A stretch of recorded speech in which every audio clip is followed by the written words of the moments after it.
ოკუპირებული ტერიტორიის მოსაზღვრედ მდებარე კიდევ ერთ სოფელში გაზიფიცირების სამუშაოები დასრულებულია. ბუნებრივი აირი დღეიდან კასპის რაიონში სოფელ ყარაფილასაც მიეწოდება.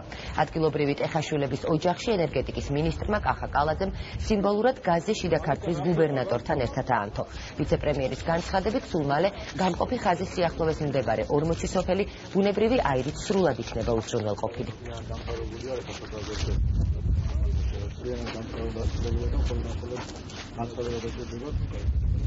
77 სოფელში დასრულებულია პროექტი, ახლა მიმდინარეობს რეგისტრაცია და სოკარზე კომპანია სოკარზე გადაცემა მსოფლების რო ექსპლუატაციაში მიიღონ. ასევე მინდა ძალიან საინტერესო და მნიშვნელოვანი ახალი ინფორმაცია გავაჟღერო, რომ პრემიერის დავალებით იქნა გადაწყვეტილება მიღებული მთავრობაზე, რომ აქ მცხოვრებ ადამიანებს ბუნებრივი აირის შეყვანა ეკნებათ უფასოდ და ეს არის სახელმწიფოს მხრიდან საახალწლო საჩუქარი. ძალიან დიდი შეღავათი იქნება, იმიტომ რომ ჩვენ გვიჭირდა გაზის დატომვა, ან გორში, ან თბილისში უნდა გაგვეტანებინა.